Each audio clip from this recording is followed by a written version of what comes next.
नमस्कार, मैं हूं संजय शर्मा। आप देख रहे हैं 4 PM यूपी। आखिर संघ क्या चाहता है? क्या संघ वास्तव में चाहता है कि संजय जोशी और अमित शाह के बीच संवाद का रास्ता शुरू हो?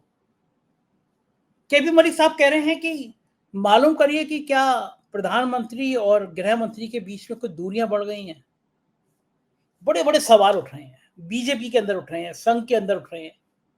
चल क्या रहा है, खेल क्या है, इस खेल का आखिरी सूत्र क्या है, ये रास्ता कहां जाके खत्म होता है? इन सवालों के जवाब बहुत मुश्किल है। हम बात करेंगे केपी मलिक जी से, इन सवालों के जवाब ढूंढेंगे। बिहार में नीतीश कुमार की इतनी हिम्मत कैसे हो गई है कि वो प्रधानमंत्री को फोन तक प्रधानमंत्री का रिसीव नहीं कर रहे हैं। बहुत बढ़िया बातचीत है, पूरी सुनिएगा, आपको अच्छा लगेगा। पहले 4 PM यूपी को ज्वाइन करिए, सब्सक्राइब करिए। चलते हैं केपी मलिक जी के पास। 4 PM न्यूज नेटवर्क में बहुत बहुत स्वागत है केपी मलिक साहब आपका। जी धन्यवाद संजय जी। कभी कभी ऐसा होता है मलिक साहब, जिस आदमी को थोड़ा हल्का समझो, कमजोर समझो, वो आदमी बड़ा ताकतवर अचानक नजर आने लगता है। बिहार के चुनाव में नीतीश कुमार शांत थे, कुछ बोल नहीं रहे थे। हमारे प्रधानमंत्री जी ने और चाणक्य ने समझा कि ये तो शांत आदमी, क्या बोलेंगे। नारे बदल दिए। पहले तो आपकी बार नीतीश कुमार, बिहार में बहार है, नीतीश कुमार है, लेकिन इस बार कर दिया कि बिहार अब की बार एनडीए सरकार। और ये तरह तरह से खबरें आने लगी कि नीतीश को कट किया जा रहा है, नीतीश को खत्म किया जा रहा है। और फिर जब टिकट की घोषणा हुई तो भी बराबर बराबर का संतुलन रखा, छोटे भाई बड़े भाई वाला खत्म कर दिया गया। नीतीश कुमार जी मजे हुए खिलाड़ी हैं। एंड टाइम पे गच्चा दिया, कहा कि हमें मंजूर नहीं है। प्रधानमंत्री ने फोन लगाया, सुना जाता है, लेकिन फोन रिसीव नहीं किया। जेडीयू के भी लोग बहुत नाराज हैं, जेडीयू के सांसद ने इस्तीफा दे दिया। उधर बीजेपी भी बहुत नाराजी है अपने हिंदू मुसलमान करने वाले माहिर गिरिराज जी। उन्होंने कहा कि बीजेपी के लोग बड़े नाराज हैं, ये हमें 500 वोटों से जो हंसी डाल है वो भी हमने गठबंधन को दे दी। लेकिन फिर देर रात नीतीश कुमार ने चिराग पासवान को जो सीट दी गई थी वहां पे 3 अपने प्रत्याशी खड़े कर दिए। यानी अभी अभी अभी गेम अभी चेंज होना बाकी है। ये जो सिर्फ फुटबॉल चल रही है, मोदी जी ने सब दौरे वौरे कैंसिल कर दिए। सुना है कि हरियाणा जा रहे थे, रैली वैली कैंसिल कर दी। चाणक्य जी बिहार भाग रहे हैं। कुछ लग रहा है कि इस बार गच्चा खा गए गुजरात लॉबी। नीतीश बाबू ने जोर का झटका धीरे से दे दिया या जोर का झटका जोर से दे दिया? संजय जी, मैंने परसों आपको कहा था आप ही के चैनल पे, अगर आपको याद हो, कि बिहार में आप बहुत सारी चीजें अगले 10 दिनों में देखेंगे। क्योंकि आप जो चीजें अभी तक देख रहे थे वो या तो पीके दिखाई दे रहे थे आपको, या उससे पहले राहुल गांधी और तेजस्वी दिखाई दे रहे थे, और भारतीय जनता पार्टी के अपने नाटकबाजी जो वहां पे चलते हैं वो चल रहे थे। नीतीश कुमार बिल्कुल शांत थे, और तूफान आने से पहले शांति होती है, आपको पता है। नीतीश कुमार को इन्होंने, जैसे राहुल गांधी को पप्पू बनाने का काम किया था, नीतीश कुमार को इन्होंने बीमार बनाने, मानसिक संतुलन बिगाड़ने, सब कुछ करने की इन्होंने कोशिश की। और वो चुपचाप, क्योंकि उनको पता था कि अगर इन परिस्थितियों में मैं कुछ भी करूंगा तो मेरी पार्टी को ये 1 मिनट में तोड़ देंगे और मैं कुछ नहीं कर पाऊंगा, और मेरा हश्र उद्धव ठाकरे वाला हो जाएगा। तो वो आदमी मजा हुआ राजनीतिज्ञ है। जितने लोग आज चाहे बिहार में हो चाहे सेंट्रल में हो, नीतीश कुमार की बराबरी का नेता मुझे लालू यादव को छोड़ के कोई नजर नहीं आता है। और लालू यादव की स्थिति बहुत अच्छी नहीं है स्वास्थ्य के हिसाब से, अगर आप देखेंगे।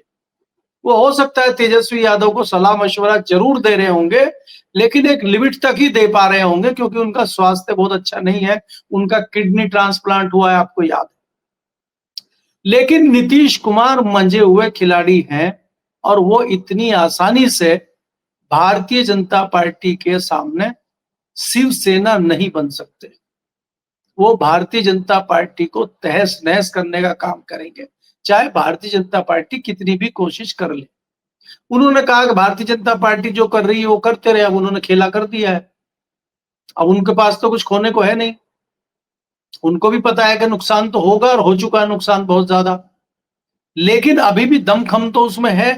वो उड़ीसा वाले सीएम की तरह, मायावती की तरह टेबल के नीचे तो घुसे हुए हैं नहीं, तो वो तो दमखम है उनमें। अगर वो एक अपील आज भी कर दें कि भाई मुझे ये परेशान कर रहे थे और मुझे इसलिए इन्होंने कैच किया हुआ था, मेरे यहाँ ईडी सीबीआई भेजी हुई थी, या मुझे फलाने तरीके से डराया हुआ था, बिहार की जनता में तो आज भी देखिए, कुछ भी आप कहें संजय जी, नीतीश कुमार का एक जलवा तो है।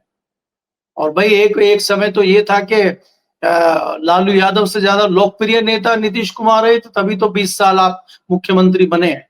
ऐसा तो नहीं है भाई। लालू यादव पिछड़ों के और यादवों के नेता है, लेकिन नीतीश कुमार तो सर्वदलीय नेता है, सर्वजातीय नेता है वहां के। भाई उनकी उनकी पार्टी के जो लोग हैं, जिस तरह का व्यवहार उनके साथ कर रहे थे, आज सबकी पोल पट्टी खुल गई है। चाहे वो संजय झा हो, चाहे आपके लल्लन सिंह हो, सबकी औकात भी पता लग गई है। तो इसलिए मैं कहता हूं कि नीतीश कुमार को समझना बहुत मुश्किल है। अब आप भारतीय जनता पार्टी की बात कर लीजिए। भारतीय जनता पार्टी के लिए ये करोड़ मरों का बिहार है। अगर भारतीय जनता पार्टी की जो गुजरात लॉबी है, आप समझ लीजिए कि तोते की जान पाटलिपुत्र में है। अगर पाटलिपुत्र हाथ से गई तो इधर तोता गया, और उधर तोते के जाते ही तो फिर आप समझ रहे राजा गया। इधर तोते की गर्दन, जो अपनी कहानियों में सुनाते थे कि तोते की गर्दन घुमाई तोड़ी, और उधर राजा की गर्दन टूट गई। और आप दिल्ली में अगर आप देखेंगे संजय जी, आप इस बात को इग्नोर मत करिए कि गुजरात लॉबी ने कोशिश की है। जिस प्रकार से शिवसेना की तर्ज पर नीतीश कुमार को तोड़ने की कोशिश की है, इसी प्रकार की कोशिश आरएसएस को तोड़ने के लिए की है। आप थोड़ा इसको ध्यान से सुनेंगे तो आपको समझ में आएगा कि इन्होंने आरएसएस को भी इसी हाल में लाने की कोशिश की है। ये एक योजना थी कि आरएसएस को शिवसेना कैसे बनाया जाए, और मोहन भागवत जी को उद्धव ठाकरे किस प्रकार से बनाया जाए, इसकी रणनीति भी तैयार हुई थी। लेकिन क्यों नहीं हो पाया? क्योंकि 240 में जो हम लगातार कहते हैं कि 3 दर्जन 4 दर्जन जो संघ की मानसिकता के सांसद बैठे हैं, फिर वो क्या करेंगे? इसीलिए तो आज तक आप जो है संसदीय दल की मीटिंग नहीं बुला पाए हैं, और इसीलिए आपकी हिम्मत नहीं हो रही राष्ट्रीय अध्यक्ष बनाने की। नहीं तो कौन रोक रहा है भाई आपको राष्ट्रीय अध्यक्ष बनाने से? आप तो हर काम कर दे रहे हैं, तो राष्ट्रीय अध्यक्ष क्यों नहीं बना रहे आप? कौन रोक रहा है आपको? नड्डा जी ने तो कह दिया था हमें संघ की जरूरत नहीं है। तो इसलिए मैं आपको कह रहा हूं कि गंगा में पानी बहुत ज्यादा बह चुका है। और आपको एक मैं और जुमला देके जा रहा हूं, जो अगले कई दिन आप चलाएंगे और बढ़िया चलेगा। कि जब राम और रावण का युद्ध हुआ था, तो भले ही हम राम को श्रेय देते रहे कि रामचंद्र जी ने जो है रावण को मार दिया, लेकिन रावण को मारने का कारण जो है वो विभीषण बने थे। अगर विभीषण नहीं होते तो रावण नहीं मरता। एकदम सही बात है, सहमत हूं आपकी बात। तो आज जो परिस्थितियां बनी हुई हैं, अगर किला ढहेगा तो किला ढाने वाला वही व्यक्ति होगा जो एक खंबा है मजबूत, और वो जो मजबूत खंबा था वो लगातार कमजोर होता जा रहा है। और वो खंबे के बीच में, नंबर 1 खंबा, नंबर 2 खंबे के बीच में मतभेद की खाई धीरे धीरे बढ़ती जा रही है। अरे मैं आप इसका इशारा बड़ी चौंकाने वाली बात कर रहे हैं। इशारा आपका यह है कि मोदी और शाह के बीच खाई बढ़ रही है।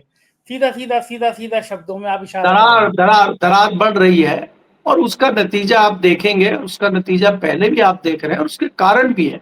उसके तमाम कारण हैं, और मैं आपको लॉजिक भी दे देता हूं। चाहे उत्तर प्रदेश की परिस्थितियां हो, चाहे राजस्थान की परिस्थितियां हो, दोनों का जिम्मेदार नंबर 1 नंबर 2 को मान रहे हैं। और इसमें किसी हद तक सच्चाई भी है। अगर रिश्ते बहुत अच्छे वसुंधरा से होते तो शायद राजस्थान में तस्वीर कुछ और होती। अगर रिश्ते बहुत अच्छे बाबा से होते तो उत्तर प्रदेश में परिस्थितियां कुछ और होती। लेकिन आपके रिश्ते बहुत अच्छे नहीं थे, और आप बहुत बड़े चाणक्य अपने आप को समझ रहे थे, और आपने इसी चाणक्यगिरी के चक्कर में बड़ा नुकसान कर दिया, जिससे नंबर 1 की कुर्सी की डुगडुगी बनी हुई है। और डुगडुगी कौन बना रहे हैं? यही नीतीश कुमार, और वही आपके जो है नायडू जी। और मैंने आपको पिछले प्रोग्राम में बताया था कि नायडू जी इस आपदा में अवसर ढूंढ रहे हैं। और वो कह रहे हैं बजट तो बहुत हो गया है, अब जरा हमें थोड़ा सा होम मिनिस्ट्री की थोड़ा जो है ये दीजिए, जरा इसका भी हम मजा ले लें। अब बात ये हो गई है कि होम मिनिस्ट्री अगर आपको दें तो आप किसको होम मिनिस्टर बनाएंगे? चंद्रबाबू नायडू की पार्टी में कौन इस लेवल का नेता है कि जिसको इस बात के लिए सोचा भी जाए? और क्या भारतीय जनता पार्टी, अपने बेटे को नायडू सीएम बनाएंगे और खुद नायडू गृह मंत्री बनेंगे अगर ऐसी स्थिति होगी तो। लेकिन क्या भारतीय जनता पार्टी ये जो 5 मेन मिनिस्ट्री है, चाहे वो फाइनेंस हो, चाहे वो होम हो, और चाहे वो डिफेंस हो, चाहे वो इस तरह की जो कई 5 मिनिस्ट्री मेन मानी जाती हैं, क्या वो कभी भारतीय जनता पार्टी सोच सकती है कि वो भी उनसे छिन जाए? लेकिन या तो मिनिस्ट्री छीने, या तो मिनिस्ट्री छीने या सरकार छीने। हाँ वो ये करो, या तो जब सरकार बचेगी तभी तो मंत्रालय बचेगा, जब सरकार ही नहीं होगी तो मंत्रालय कहां से चलेगा। हाँ। अब आप सोच लीजिए अगर इस तरह की परिस्थितियां बन रही हैं, और मैं लगातार आपको कहता हूं कि चंद्रबाबू नायडू बहुत हार्डकोर बार्गेनर हैं, और वाजपेयी जी ने तो नमस्कार कर दिया था हाथ जोड़ के उनको कि महाराज हम आपको नहीं झेल सकते और हम आपके सामने हार मानते हैं, हमें आप माफ करिए। तो क्या मोदी जी भी इसी तरह करेंगे कि नायडू जी आप बड़े हार्डकोर बार्गेनर हैं और मैं आपको नहीं झेल सकता?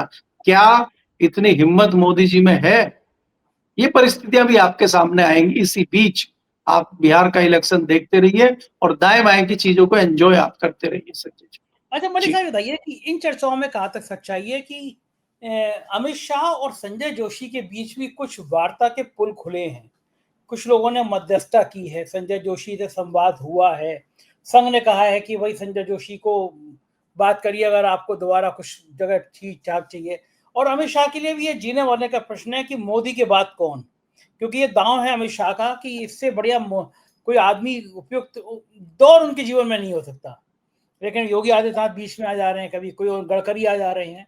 तो क्या ये बात सही है कि संजय जोशी दुश्मन का दुश्मन अपना दोस्त, एक कुर्सी जो है उसको पाने के लिए किसी से भी दोस्ती की जा सकती है? तो ये खबरें ही हैं या कुछ सच्चाई है, कुछ चर्चा है कि अमित शाह की और संजय जोशी की मुलाकातें हुई हैं? संजय जी ये बताइए, क्या संजय जोशी क्या संत हैं? वो भी तो राजनीतिज्ञ है, वो भी तो नेता है, वो भी तो पॉलिटिशियन है, तो वो भी साम दाम दंड भेद कर सकते हैं। और क्या अमित शाह ने दूसरों के लिए ठेका लिया? खुद नहीं चाहिए उनको? बिल्कुल चाहिए। अगर बाबा का मन कर सकता है प्रधानमंत्री बनने का, गडकरी जी सपना देख सकते हैं प्रधानमंत्री बनने का, तो अमित शाह जी क्यों नहीं देख सकते? बिल्कुल देख सकते हैं, हक है उनका देखने तो का, क्यों नहीं इसलिए देख अगर इस तरह की परिस्थितियां बननी है तो वो तो अडवाणी जी भी का क्या हाल हुआ आप जान रहे हैं, कभी कितने प्रिय हुआ करते थे और बाद में क्या हुआ अडवाणी जी का। और यहाँ पे इस तरह की चीजें नहीं कहनी चाहिए। औरंगजेब का क्या हुआ? औरंगजेब ने शाहजहां का क्या किया? तो ये राजनीति है, ये गद्दी है, और राजनीति में कब क्या हो जाएगा आप सोचिए। एक टाइम पे मायावती जी क्या कोसती थी भारतीय जनता पार्टी को, और सबसे बड़ी दुश्मन भारतीय जनता पार्टी को बताती थी, और आज कसीदे पढ़ रही है भारतीय जनता पार्टी के। अब बता रही है कि कांग्रेस खराब है, समाजवादी पार्टी से बड़ी गद्दार पार्टी आज तक पैदा नहीं हुई है, और दोनों सरकार में नहीं है पिछले 10 साल से, और आज भी उन्हीं को कोस रही है। इतने दलितों की हत्याएं हो रही हैं कि दलित जज के ऊपर जूता फेंका जा रहा है, एक दलित आईएएस सुसाइड कर ले रहा है, उस पर मायावती जी नहीं बोल रही। आईपीएस, एक आईपीएस अधिकारी जिनकी पत्नी आईएएस है, इतनी बड़ी फैमिली का इतना मजबूत व्यक्ति सुसाइड कर ले रहा है, और मायावती के मुंह में दही जम जाती है। वो भारतीय जनता पार्टी को कह रही है कि बहुत जबरदस्त पार्टी है, इससे बढ़िया पार्टी तो मैंने देखी नहीं। और देखिए कितना अच्छा हमारा काम किया कि जो हमने अंबेडकर बनाया था, अंबेडकर पार्क लखनऊ में बनाया था, ये देखिए सारा पैसा खर्च कर रहे हैं, ये बहुत अच्छे लोग हैं। भाई भारतीय जनता पार्टी से बढ़िया सरकार, शायद वो बस ये कहना भूल गई कि मेरा कार्यकाल भी इतना अच्छा नहीं था जितना अच्छा कार्यकाल बाबा का है, बस ये कहना भूल गई वो। इतना अच्छा लॉ एंड ऑर्डर, इतना अच्छा उत्तर प्रदेश में सुशासन जितना बाबा का है, इतना मायावती का भी नहीं। और अगर हकीकत कहें संजय जी, यहाँ पे अगर हम जब भी चर्चा लोगों से करते हैं और आकलन किया जाता है, चाहे वो मुलायम सिंह यादव हो, चाहे वो अखिलेश यादव हो, चाहे वो दूसरी भारतीय जनता पार्टी हो, चाहे आज के बाबा हो, आज भी आम आदमी का कहना ये है कि जो सुशासन मायावती के समय पे उत्तर प्रदेश में था, ना कभी आया है ना आएगा। देखिए उसकी उन्होंने जो उदाहरण पेश किए थे कि अपने घर से बदमाश को पकड़वा दिया, चाहे वो अपनी पार्टी का हो चाहे किसी भी लेवल का नेता हो। दूसरा जो आप संजय जी देखेंगे कि किसान आज तक हमारे खासकर जाट समाज के जो लोग हैं पश्चिम उत्तर प्रदेश के, उनका कहना यह है कि जो बैरोमीटर गन्ने का मायावती ने लगाया था, जो गन्ने का रेट उन्होंने रिकॉर्ड बढ़ाया था, उस रिकॉर्ड को आज तक कोई नहीं तोड़ पाया। तो हमारे लिए तो सबसे अच्छी मुख्यमंत्री मायावती जी हैं। अब ये लोग तो कह रहे हैं मायावती जी का सुशासन था, अच्छा था, लेकिन मायावती जी कह रही भाजपा का सुशासन अच्छा है। तो ये कहां से आ रहा है? जी। अच्छा, क्यों क्यों क्यों डर गई होंगी मायावती? क्यों ऐसा कर रही होंगी? इतनी बड़ी नेता, इतनी भीड़ जुटा लेती हैं, बीजेपी की इतनी देखिए तारीफें क्यों करने लगी हैं? देखिए संजय जी, मायावती जी इसलिए डर रही है, अगर आपने कभी गर्म दूध पिया हो, चाय पी और आपका मुंह जल जाए और फिर आपको कोई दूध ठंडा भी दे, कोल्ड कॉफी दे, तो आपको डर लगता है कि गर्म ना हो, तो आप फूंक मार के पीते हैं पहला। मायावती जी बहुत ज्यादा डरी हुई हैं आजम खान का हाल देख के और लालू यादव का हाल देख के। बाकी उनको याद आ जाते हैं गाहे बगाए करुणानिधि जया और वो जयललिता। तो जिस प्रकार से हश्र उनका हुआ है, कहीं इनका ना हो जाए। जबकि मैं ये बात आपको साफ कह देता हूं और बिल्कुल जिम्मेदारी के साथ कहता हूं, इन डरपोक नेताओं की इतनी हिम्मत नहीं है गुजरात लॉबी की कि ये मायावती को टच करने की हिम्मत कर सके। बिल्कुल, बिल्कुल, सहमत हूँ आपकी बात आप चाहे कुछ भी कहें, आप ये देख लीजिए कि सत्यपाल जैसे व्यक्ति को जो खालिस गवर्नर रहे हैं और बीमार पड़े हैं, उनको छेड़ने की हिम्मत इनकी नहीं हुई। भेज देते जरा एक बार जेल में। मायावती को अगर ये झूठ भी चला दें, झूठो मूठो अगर मायावती खुद ही अपने 10 लोगों को बुला के कह दे कि मेरे घर में सीबीआई ईडी आ गई है, फिर देखिए आप ये तो 5 लाख आए थे अंबेडकर पार्क में, 10 लाख लोग मायावती का घर घेर लें। बिल्कुल लेकिन सही ये है। हिम्मत लाए कौन? ये जो हनुमान है मायावती जी, इनको इनकी पावर याद कौन दिलाए? तो ऐसा ये पंडित कोई नहीं है इनके साथ। इनके साथ जो पंडित है वो डराने वाला पंडित है। वो लगातार इनको डराता रहता है कि मैडम कुछ बाहर जो है ऐसे आदमी घूम रहे थे, जैसे कहते हैं ना कि उसका एक वर्ड है मैं भूल गया, कि थोड़े से असामाजिक तत्व घूम रहे थे बाहर, मैंने देखा है। तो इस तरह की बातें करके इनको डराने का काम किया जा रहा है कि मैडम आपके बारे में चर्चाएं चल रही, कुछ फाइल मायावती जी की खोली जाए, कुछ मायावती जी को टाइट किया जाए, आपके बारे में चर्चाएं चल रही हैं। तो इस तरह की डोज लगातार मायावती जी को दी जा रही है। और अच्छा, वो कौन दे आपने रहे हैं? आपने कहा, ज़िक्र किया सतपाल मलिक साहब का, तो मुझे याद आया कि अपने उपराष्ट्रपति कहाँ हैं? वो कहाँ आजकल कॉफ़ी पी रहे हैं? गायब गायब हो गए वो तो। उनका बिल्कुल दूर-दूर तक नहीं तारीफ़ करी मोदी जी की, वो गायब हो गए। और आप जाट समुदाय जो है, वो तो बड़ा स्वाभिमान के लिए जीने वाला कौम है, झुका हुआ जाट, टूटी हुई खाट पसंद नहीं। तो ये जाट भाई कैसे झुक गया इतना? देखिए संजय जी, आज तो वो किसी हालत में है नहीं, उनके पास कुछ है नहीं।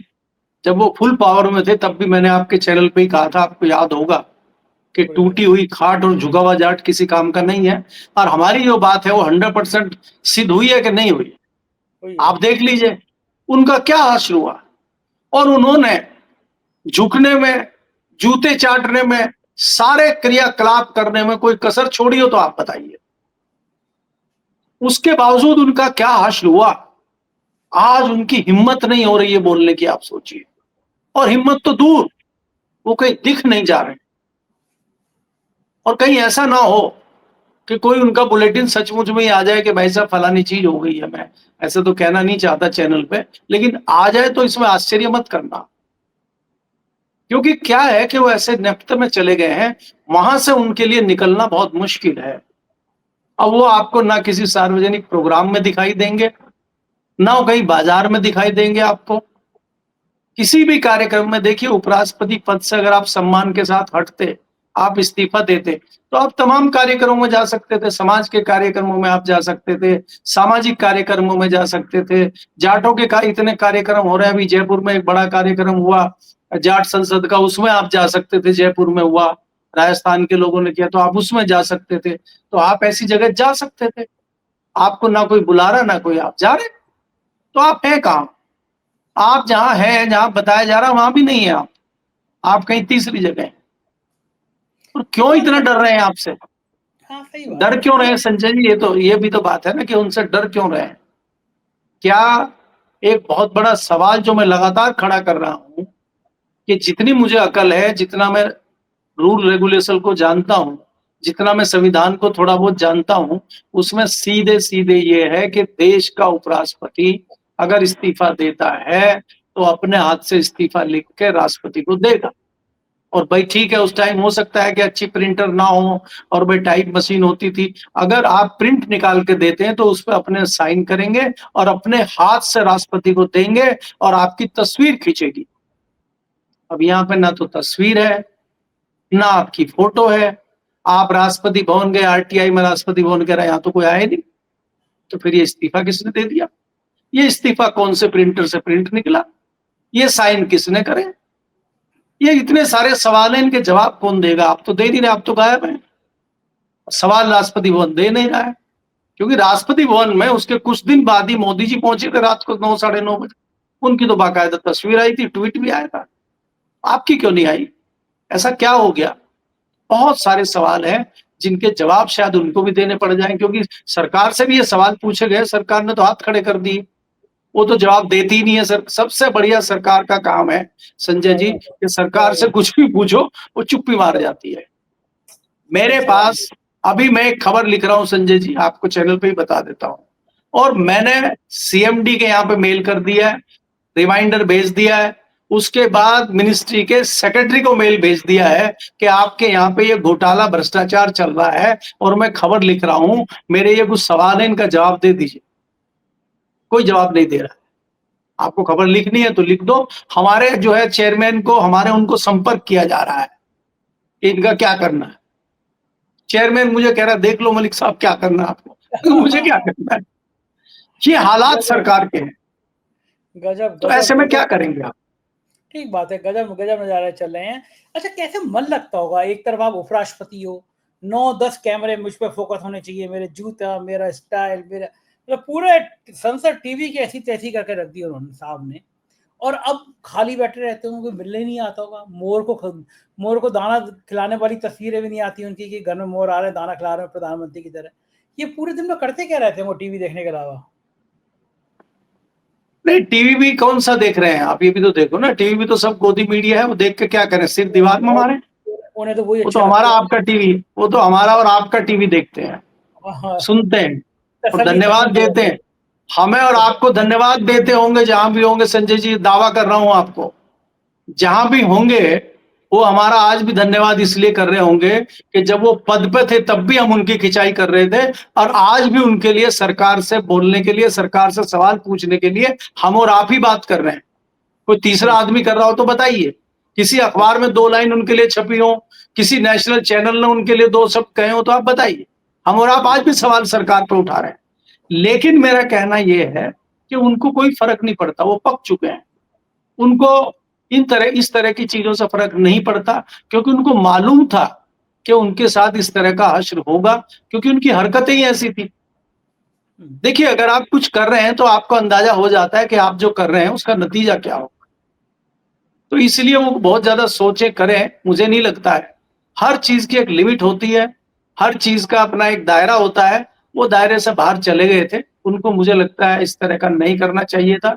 वो इतने बड़े पद पे पहुंच गए थे। अगर इस तरह की परिस्थितियां बन गई थी तो हम जैसे मूर्ख पत्रकार से पूछ लेते, हम सलाह देते थे उनको।